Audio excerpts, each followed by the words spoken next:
ADN Podcast. ADN Podcast. Voces con contenido. Hay conversaciones que alivian y sanan. Salud mental en Ciudadano ADN. Un espacio de conversación con especialistas para ayudarte a mejorar tu bienestar emocional. Los lunes hablamos de salud mental, todos los lunes hablamos de salud mental, todos los lunes del año hablamos de salud mental. Yo me atrevería a decir que todos los días hablamos de salud mental en este programa, pero el lunes con una sección, ¿no? ya instalada. Nos ha acompañado otras veces Dominique Caranian, no sé si lo pronuncié bien, estamos justo hablando de sí, cómo se pronuncia. Al gusto del consumidor. El apellido, que es académica de la Facultad de Psicología de la Universidad Mayor. Y queremos hablar de un tema que se habla harto, pero no sé si se habla tan profundamente como corresponde. Y tampoco sé si sabemos tanto. Entonces me declaro ahí como más bien ignorante o abierto a escuchar todo lo que venga a propósito de generación Z, ¿no? De esta generación que supuestamente prioriza otras cosas. Digo supuestamente porque no sé si es así. Y si tiene que ver con la generación, bueno, todo eso es lo que queremos conversar con Dominica a esta hora. Gracias por acompañarnos, ¿no? Gracias por la invitación. Efectivamente, primero que hablamos de generación Z, yo me pierdo. ¿Qué es? Me pierdo claro. Entre los Z, los Y, los millennials, me pierdo. Los Z son la generación que nació entre más o menos el 97 y el 2012. Es la generación posterior a la X y bueno... 97-2012, ya, listo. En el fondo, personas que hoy día tienen... Un hijo ahí, por eso estaba calculando. Sí. Yo igual lo tengo ahí. Sí, ya sé cómo son. Ya. 14 ya no me sacaron la foto. Ya. Lo tengo ¿Y por qué son tan cómodos? No. ¿Y por qué se cambian de trabajo tan rápido? Bueno, eso que parece broma, efectivamente tiene un sustento que precisamente tiene que ver con lo que ellos vieron, ¿cierto?, a propósito de sus propios padres, ¿no? Sí. Quienes somos adultos, esos adultos de esos jóvenes, de alguna manera tuvimos una visión del trabajo que era lo más importante. Esta frase sí. Como vivir para trabajar, ¿no? O en el fondo trabajar para vivir. Entonces... esa idea de deslomarse, de estar muchos años en un trabajo que era súper valorado, ¿no? O sea, uno como que se ganaba estrellitas estando mucho tiempo. El que más está es el mejor. Es el mejor. Hoy día es absolutamente una lógica muy, muy distinta. La lógica tiene que ver con el bienestar. No esperar a jubilarme para estar bien, sino que el durante es muy importante. Por eso es que no solo se valora una buena remuneración, sino que en el estar bien. Y es por eso es que también, de alguna forma, en la medida que no se van sintiendo bien, no hay un buen clima, por ejemplo, se opta por cambiar de trabajo, por ejemplo. Y además se suman otros factores. La generación de nosotros, si pudiésemos decir X, ¿no? Más o menos. Del 65 al 80 es la X. Ahí estamos nosotros, claro, ¿no? Por ahí. 61 años. Claro, ¿sí? Y la posterior tenían la posibilidad, por ejemplo, del acceso a la vivienda, ¿no? De comprarte una casa, un departamento. ¿Te acuerdas cuando existían los créditos de 100%, 90%? Era mucho más el sueño como de la casa propia era mucho más alcanzable. Hoy día eso sigue, o sea, ya no es un sueño, ya no es una posibilidad y ni siquiera es algo que a lo que las personas de esta generación quisiesen, digamos, optar. Entonces también los objetivos de vida van cambiando. Por ejemplo, la conformación de las familias, por ejemplo, si quiero o no quiero tener hijos, este gran debate, por ejemplo, que hoy día está en Japón, no ponerle impuesto a las personas que no tienen hijos.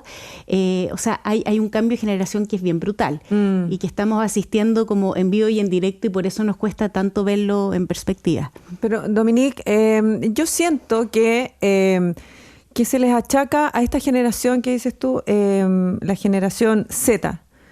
Le dicen que son flojos y los llenan de calificativos que son súper negativos y de verdad yo creo que es una generación súper golpeada con todo lo que nosotros pudimos tener. Lo mismo hablabas tú. Nosotros sí pudimos acceder a comprarnos un departamento. La generación Z no tiene acceso. Es un imposible. Y si no tienes dónde vivir, tampoco vas a tener una perspectiva de vida y tampoco vas a tener ganas de tener un hijo, porque ¿dónde vas a criar a tu hijo? Y así vamos sumando piedras en el camino que tiene esta generación. Y bueno, y termina en una forma de mirar la vida que es mucho más, no es simple, es más dura. Sí, claro. Qué bueno que lo dices, porque en el fondo los adultos nos olvidamos un poco de eso, ¿no?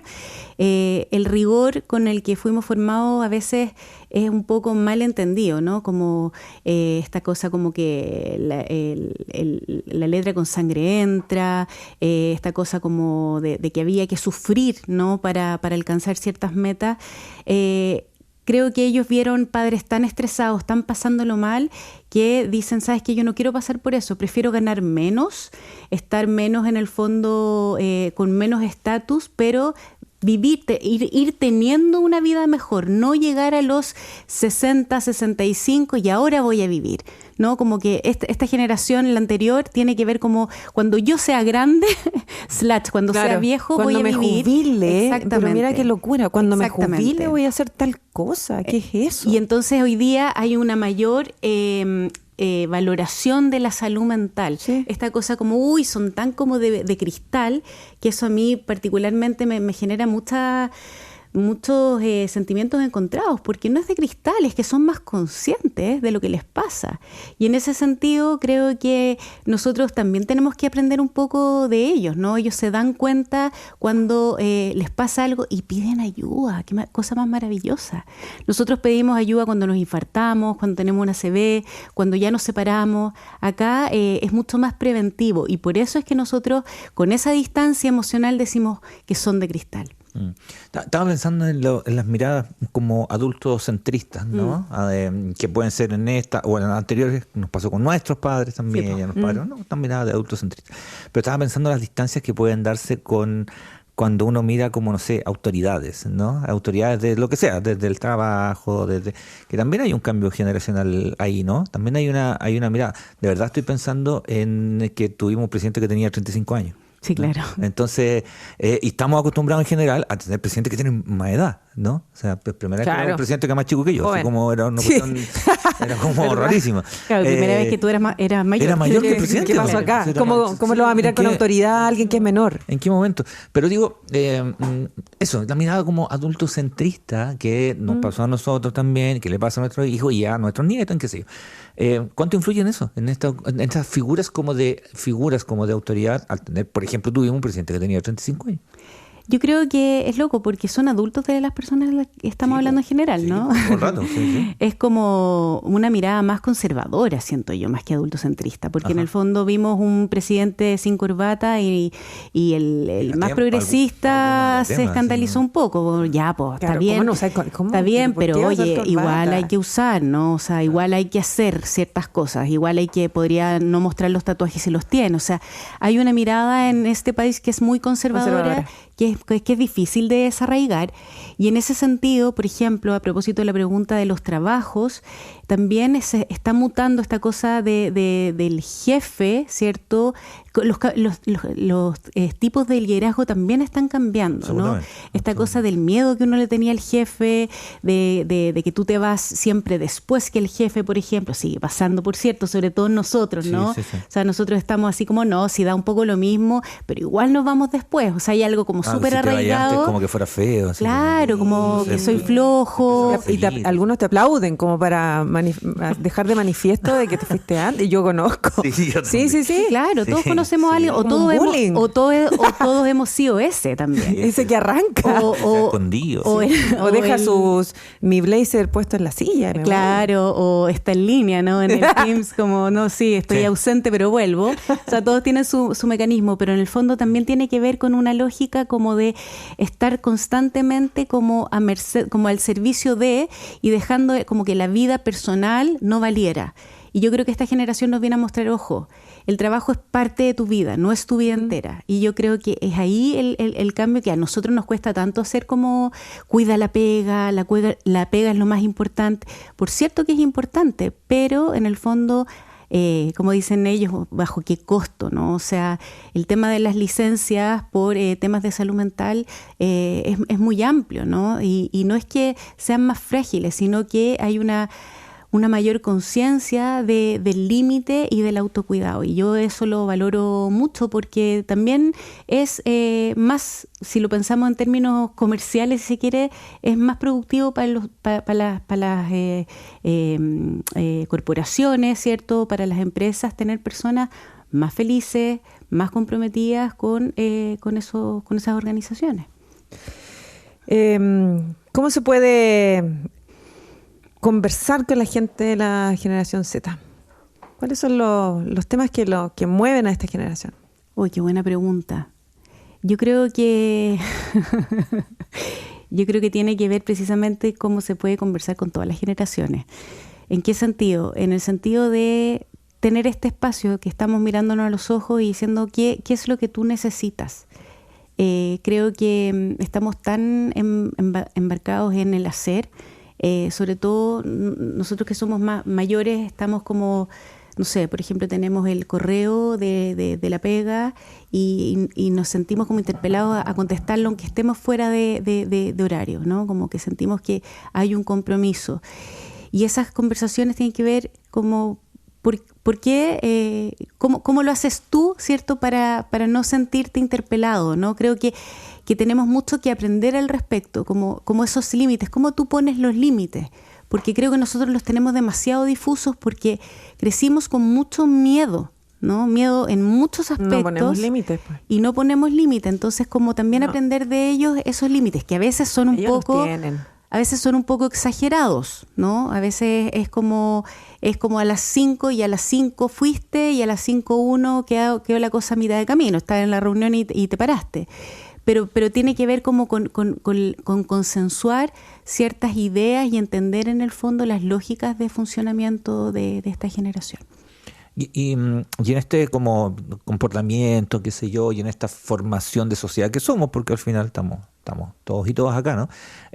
¿Habrá algún rasgo, lo pregunto desde mi ignorancia total, más observación que otra cosa, de esta generación cuando esta generación son padres y madres, ¿no? ¿Son muy distintos me imagino que sí, ¿no? O sea, yo que me he encontrado, yo soy terapeuta de individual, parejas y familias, me he dado cuenta que sí les cuesta un poquito más en un principio el tema de las maternidades y paternidades con el tema de los límites, ¿no? Como esta cosa como de la crianza respetuosa. A veces en un principio con los primeros hijos se les va un poquito más como en collera, ¿no? Como que sienten que poner límites es un poco a la antigua y por lo tanto podría ser generar súper mega comillas traumas, ¿no?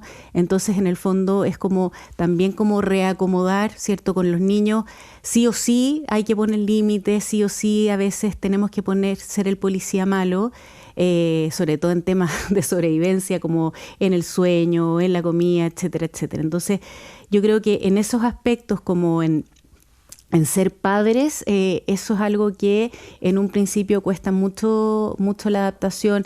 En ciertos compromisos, por ejemplo, tal vez más de económicos, ¿no? Cuesta, es más complejo porque no han tenido la posibilidad de por ejemplo, de ese tipo de compromisos que de pronto cuando tú tuviste esa opción de los 25 años, comprarte un departamento y tener un dividendo. Tuviste que además apretarte siempre el cinturón, ¿no? Porque tenías que tener, no sé, esa cantidad de plata sí o sí como fuera. Y hoy día ese compromiso como no está, también hay otras súper grandes comillas, menos responsabilidad económica en ese sentido. Pero si tuvieran la posibilidad de comprarse, probablemente reaccionarían igual que nosotros. Igual se apretarían el cinturón y viajarían, no sé. Como que cambian su perspectiva, pero es su contexto. Pero eso es súper bueno lo que acabas de decir. También se privilegia la experiencia, ¿no? O sea, también nosotros dejamos cuando tenga 40 voy a pegarme el primer viaje a Europa, te estoy inventando. Y nos hemos dado cuenta que la vida es ahora. O sea, las personas también se están muriendo jóvenes.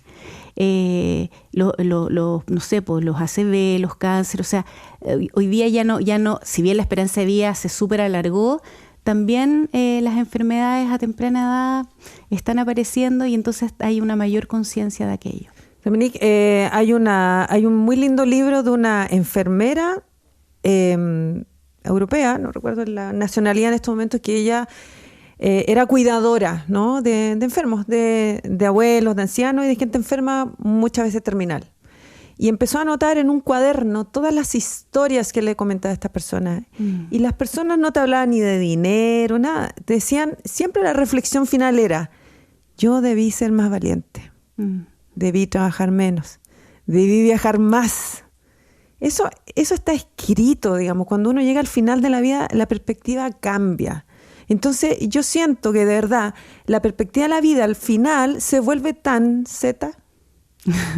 Sí. Claro, y yo de verdad, yo aprendo de los jóvenes. Yo me subo al buque de los jóvenes. Sí, sin duda. Y yo también tengo la fortuna de trabajar con jóvenes, soy profe universitaria y lo veo todos los días. Veo cómo a veces, claro, yo me siento muy lejana y digo, pero ¿cómo enfrenta el problema de esta manera? Yo era mucho más dura, yo me crié en un colegio que era ponte los sentimientos en el bolsillo y sácalos en tu casa si quieres, ¿no? Y eso me creó una coraza que me ha costado con los años mucho ablandar. Y creo que efectivamente las experiencias, el estar, el juntarnos, o sea, parece súper como obvio, lo hemos dejado de hacer y creo que eso sin duda, el vivir con otros, el estar con otros, genera mucho, mucho bienestar. Así que enhorabuena esa experiencia.